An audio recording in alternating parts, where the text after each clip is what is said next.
All right, you are tuned into MMA Canada and very excited to be talking to an individual ahead of his looming contest at BFL 83, which goes down on April the 10th. And we have Teshya Gouthro taking on Josh Kwiatowski, and great having Josh on the MMA Canada platform again. How's it going, man? You having a solid day? Solid day, really, really busy. Yeah, and just how did this particular fight come to be? Like, obviously, you're familiar with competing in the BFL cage in general, but like, when did the discourse specifically about a matchup with Teshya Gouthro start to ramp up? I honestly think that we both wanted to fight each other for a while now, and um, it actually wasn't originally BFL that had talks about fighting Tisha. I've asked Unified, asked BTC, asked a few times to fight Tisha, and I remember earlier in my career, um, people were always kind of bringing up his name, especially when I was dancing with going down to 135. But now that I'm staying at 145, and he's coming up, it kind of made sense. And I know I was looking for a matchup for this fight card, and I remember when the promoter Jay messaged me and said, "Hey, we have a guy Teshya Gouthro." I literally called him. I said, "I don't want to fight anybody else. I want to fight him. Please." Like we had a couple options, and I said, "Tell the other options no. I don't want to fight the other options. I want to fight Teshya." Well, that's a very interesting picture you paint. Like, why is Teshea that one guy where it's like, okay, you can offer me like pretty much any other matchup, but I'm wanting this guy. Like, why is that? I just know he wants to fight me, and when someone wants to fight me, it's that makes me want to fight them.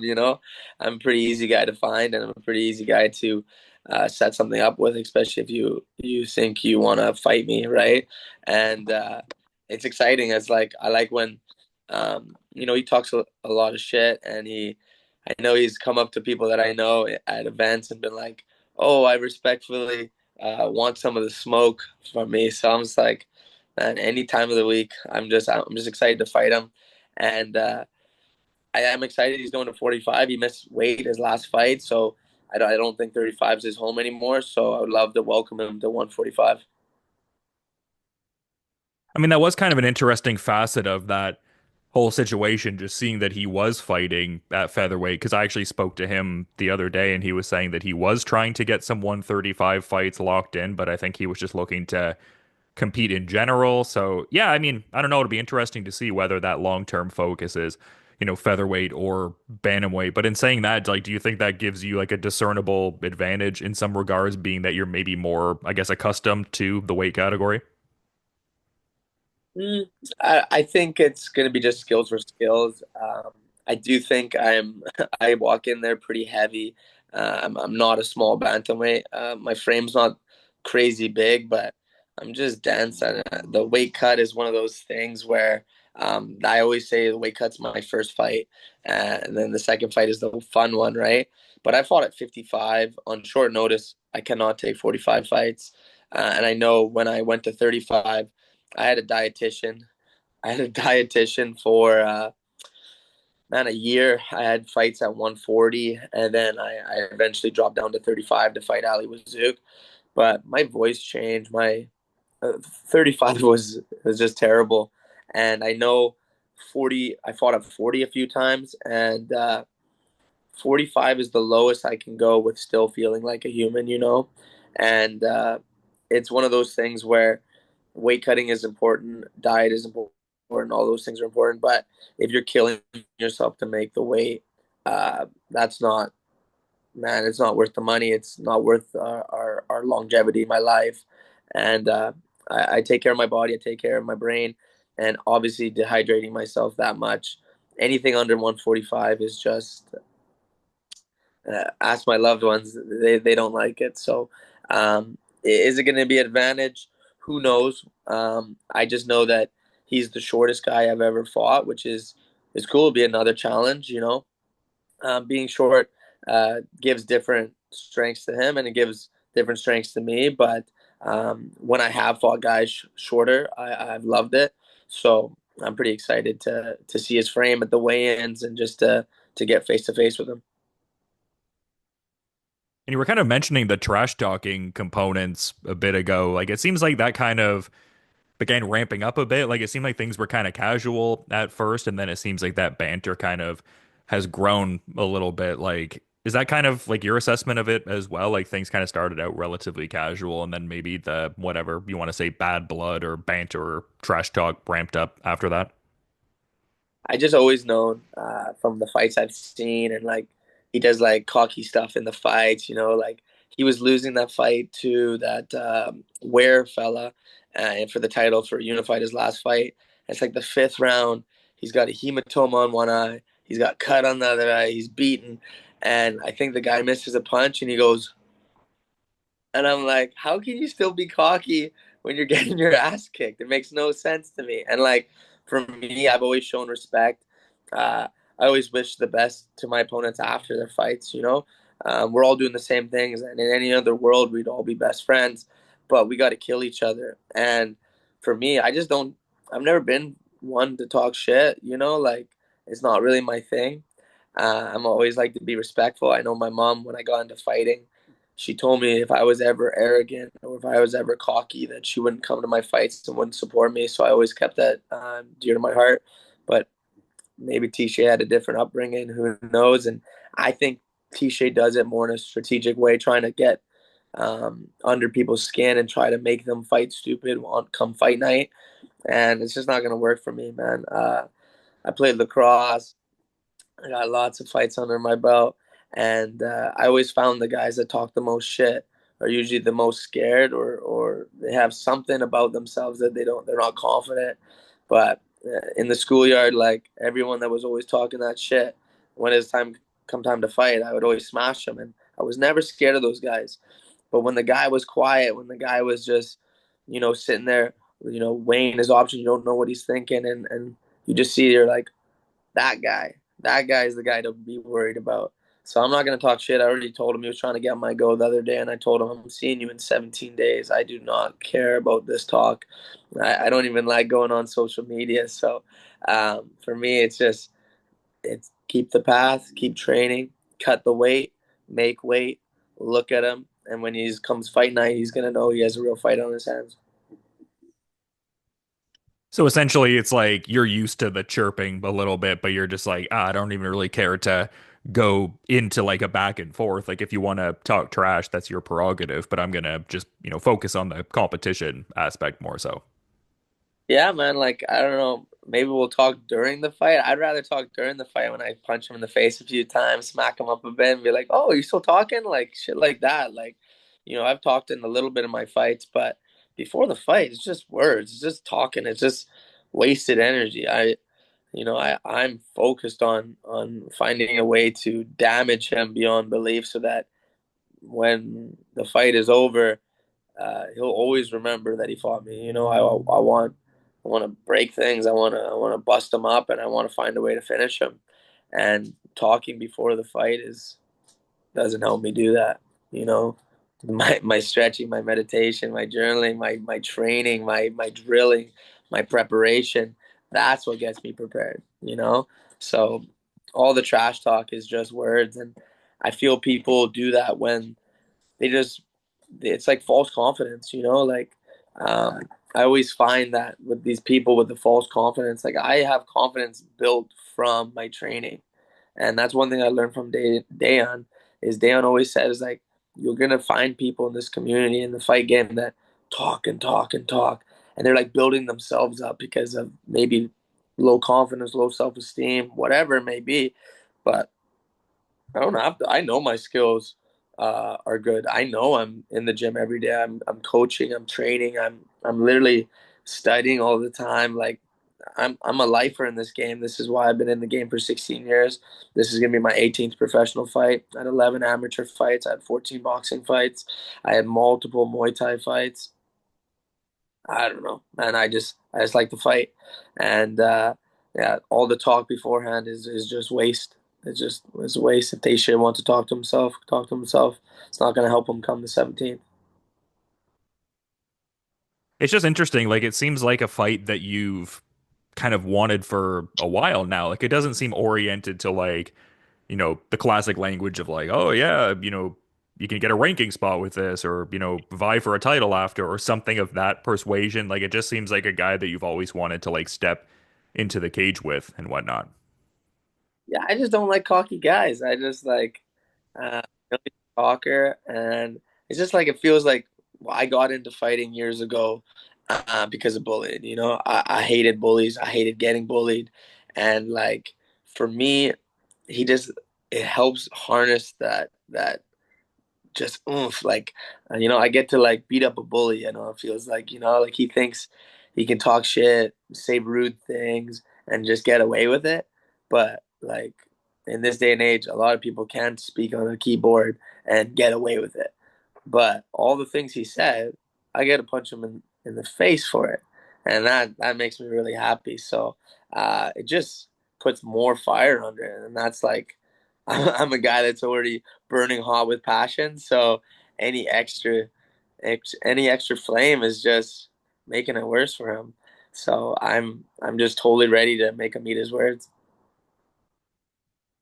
And maybe there's some part of the trash talking thing that's rooted in you, like coaching younger fighters with Team Animo. Like I saw you had a post shouting out young Mello and his potential. So maybe part of it is like trying to lead by example in a way, also. 100%, man. I coach at three different gyms, but Animo is my main gym. I have multiple people that I coach in fights, and I do teach a lot of kids. But the thing is about martial arts, at least one of the things that I teach, is it's always been about respect. Because again, and I do respect Tisha as a fighter because he has stepped in there multiple times. He fights really tough guys. He has a good record, and he clearly is a good fighter. But the disrespect is going to be punished because in this sport, it's just like we are modern warriors, and like you know, for me, it's just like I just always have respect for my opponents. I actually usually pray for my opponent's safety before and after the fight. I've had some fights where, I've broken people's jaws, and it's happened twice, and I've just had fights where I've knocked people out really bad, and anything can happen in this sport, and I know how dangerous this sport is because I've been in it for a long time. So for this fight, I haven't been praying too much for Tisha's safety, which is what it is. I'm just gonna go in there and fight like I always do, and for me, I just know that this sport is dangerous. You could have a fight where you're never the same after. So and especially how hard I hit and how I fight. I'm not fighting to try to score points or get takedowns and hold someone down. I'm trying to damage them beyond belief and then find a finish. And if they survive, they're gonna know they're in and feel like they've been in a fight. They're gonna have things that they remember me by. So can't wait. Well, I mean, it seems like the track record that both of you guys have would speak to it being not only an exciting fight, but just like what you were kind of saying there, and even earlier in our chat, and when I spoke to Tisha the other day, like it strikes me as one of these fights where the judges won't necessarily, be involved in the outcome here. Like it seems like an ending inside the distance kind of scenario, at least on paper, based on your guys' respective track records and all. Yeah, I don't think this one's gonna go to the judges. I think he's going to be excited to get a finish, and we know like getting to the next level and showing that we belong somewhere else, you have to get finishes. I know he does have a lot of decisions on his professional record, but I know he has the capability of fighting entertaining and putting on a good fight. But half of my wins are knockouts, and I want to add another one to my record, and just show people like he's coming off his hardest fight is against a guy who was on the Ultimate Fighter. I'm coming off my hardest fight against a guy with 50 fights and beat multiple ex UFC fighters. So we both have something to prove, and maybe that's why he's got extra trash talk in his chamber. Maybe he's feeling bad about his last fight. He hasn't fought since, and I haven't been able to get something signed since either. So we both have something to prove, and on the 17th, we're just gonna go in there and see who can prove it. And I'm very confident that come fight night, he's gonna regret fighting me. So I can't wait.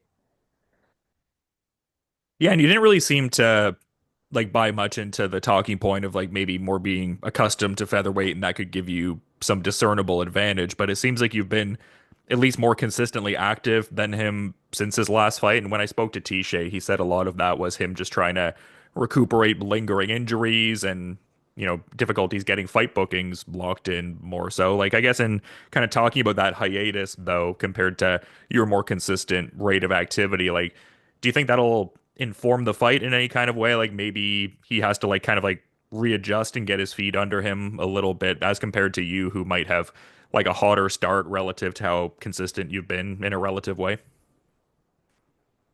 It was kind of like, for me at least, I remember like when Dominic Cruz came back off that long layoff, where I don't believe in ring rust anymore, and I've seen people come back off of long layoffs and look great. So I'm assuming this is going to be the best T-Shay to date. I always fight my opponents like it's going to be the best version of themselves. So I'm not looking at him like a long layoff is going to uh, affect him. What's going to affect him is me. And I have to make sure that I'm ready to fight the best Tisha and beat the best Tisha. Um, Lingering injuries, yeah, that's a part of the sport. I feel like I'm built pretty different. I'm able to be consistent. I'm a durable guy, and I'm just dense. He's gonna feel how dense I am on the 17th. Like I feel like I'm gonna have a power advantage just because I am the bigger, I feel stronger guy. But he's gonna be excited and ready to fight, and he wants to fight me. So um, I don't care about his layoff. This is a longer layoff for me, and it's not even that long, right? So I just feel come fight night, it's kind of like a street fight in the way where there's no planning. It just happens, and you have to fight. So to be like, oh, I lost because I came off a year and a half layoff, and Josh has been more active. No, there's no excuses. There's just he had a layoff. It's fight night. It's like, man, I could we could fight tomorrow. We could have fought a year ago. It doesn't matter. It's when it's fight night, there is no excuse why it goes or doesn't go your way. My record is what it is, but there's asterisks beside every one. And the one thing that I feel about my record is again, like my family bugs me all the time. There's fights that I should have never stepped foot in the cage, right? Um, Injuries happen in the sport, and I'm not really good at pulling out. So it is what it is. Um, but the thing is, come fight night, I don't care about his layoff. I don't care about my few months that I haven't fought. I'm just excited to show up and fight and test myself against Tisha and prove to people that I'm still one of the best guys around. Yeah, I mean, I think your track record speaks to the skills you have, and you do a good job of surrounding yourself with some of the very best. Like I've seen some photos in recent months of you with guys like, Radley De Silva, Jamie Siraj ahead of his recent Tough Enough fight. I mean, just so many people. And yeah, I mean, even like the core gyms that you're consistently like teaching at and training at, it just seems like you do a good job of curating your preparations for fights and everything. Yeah, man, I'm really blessed. Radley, James, David, they're just like we're just such a tight team, and like Radley, he jokes. Yeah, I know he's one of the best fighters in the whole country, and he's gonna prove soon that he's one of the best fighters in the world, right? But we've been fighting and training since I've been 19. I'm 31 now. Having a partner like Radley is something that you cannot replicate. A partner like Jamie, preparing Jamie for the Brando fight, 5 rounds, going with him all the time, training with him all the time, and Jamie is such a stud. He is where he is because of how good his record is, and he'll be in the UFC shortly. Just got to get a win or two, and he's there, right? I thought he would already be there, but I know where their skills are, and wrestling with guys like Naveed, I you can't ask for better looks, and the fact that we are such a tight team, and Achilles, I know he's not fighting too much anymore, but he is coaching, and he is still one of the baddest guys in the gym by a mile. And I get to spar them every day. I get to train with them all the time. And when you're going against people like that, you fight other people, and it's like, okay, this is this is better better than that. So not often do I have fights where I feel something that I haven't felt before. And I don't think fighting Tisha will be any different. If you've wrestled Radley, Naveed, and Jamie, I know what good wrestlers feel like. And I know he comes from a wrestling based team, but he talks all this that he wants to strike with me, but I know that's just not true. Yeah, because he had kind of made some comment. I mean, obviously paraphrasing because I don't have the exact quote in front of me from when we talked, but he was kind of talking about how people really highly tout your striking, and he's like, "I'll strike with him, I'll knock him out." Like that was kind of his phrasing of it. Good luck. Good luck. Uh, I would love, I would love that, but I just know it's just so many people have said that before. Oh, I'll strike with Josh. I'll strike with Josh, and then they shoot. Or I'll strike with Josh. I'll strike with Josh, and they shoot. And then I think this is no different, especially once I start punching him in the head. Um, but we'll see. Like he said, he was gonna flying knee knock me out, which he does throw them in almost every fight. No setup. Uh, he thinks because I move my head that it's gonna be easier for him to achieve, but uh, I think it's good to move your head so you don't get punched in the head much.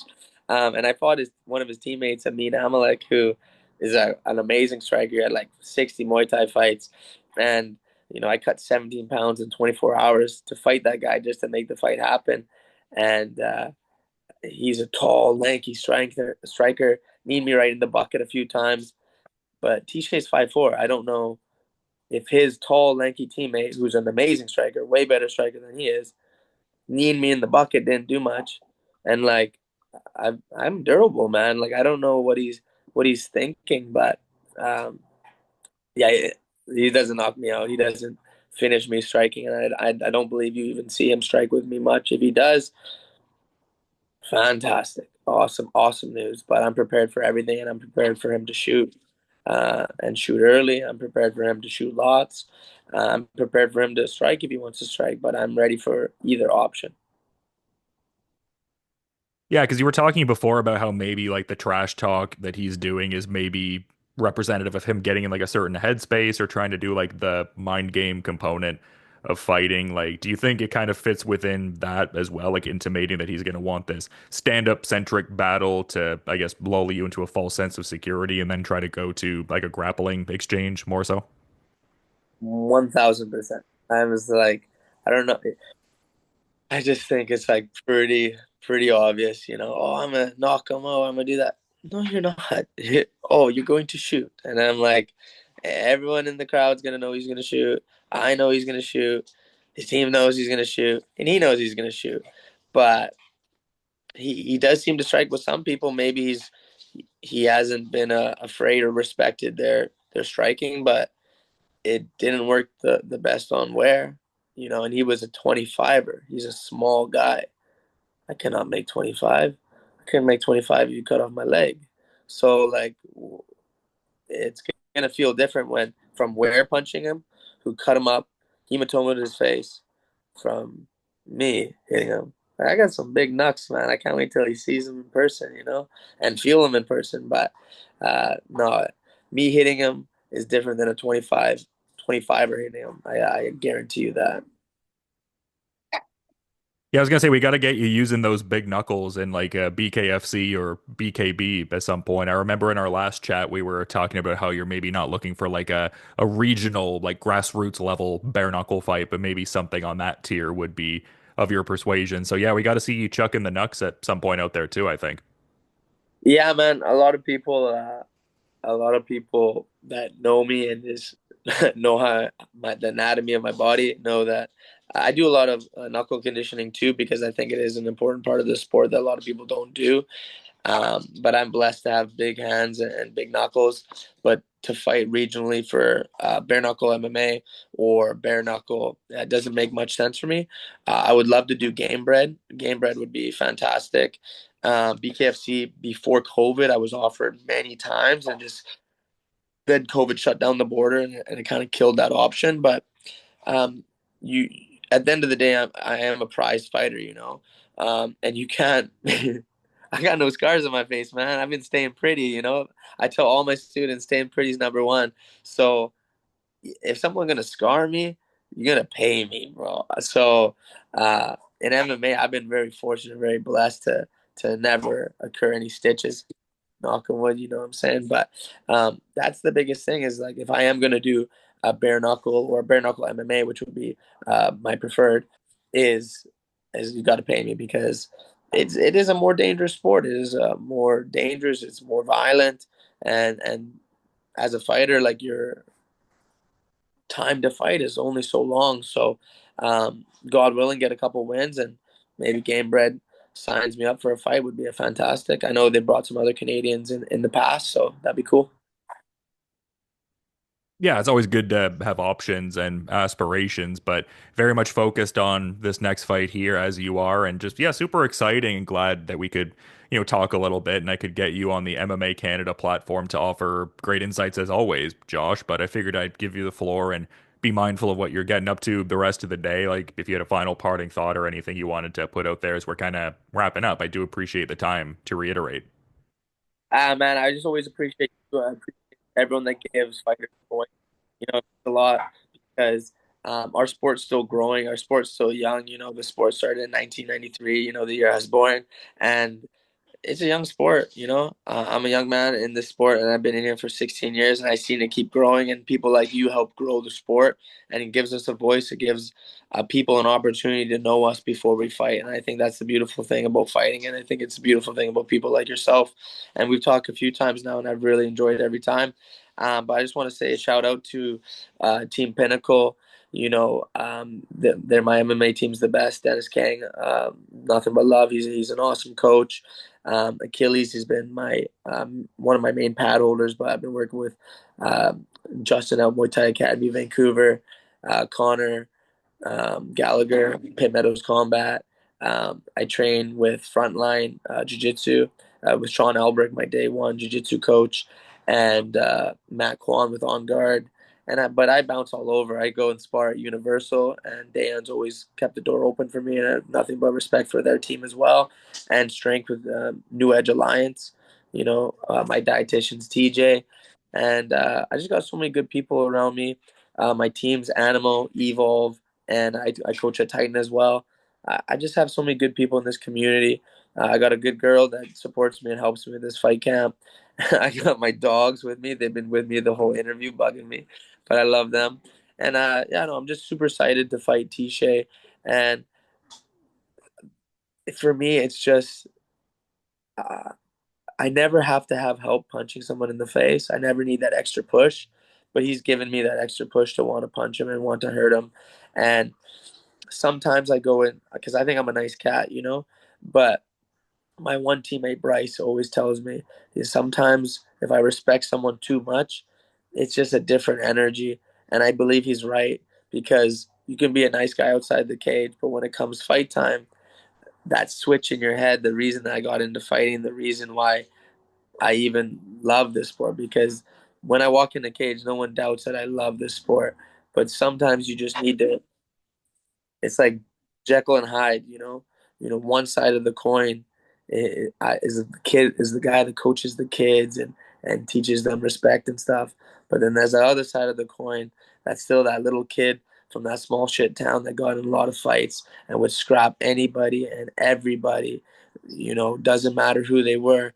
And I would just fight in every sport I was in until I found fighting. And then I just loved it. And I would fight all the time. And that same kid is going to be there April 17th. So I can put a hurting on Teshya and remind people that, half my wins are knockouts for a reason.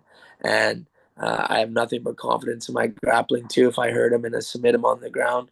But we'll just see where it goes and the path of the fight.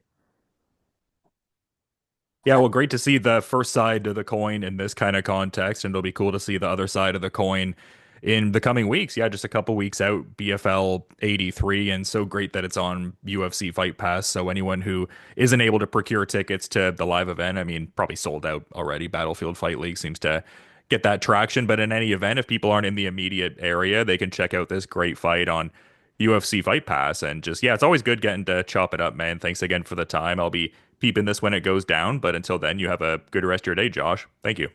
Thank you so much, brother. Much appreciated.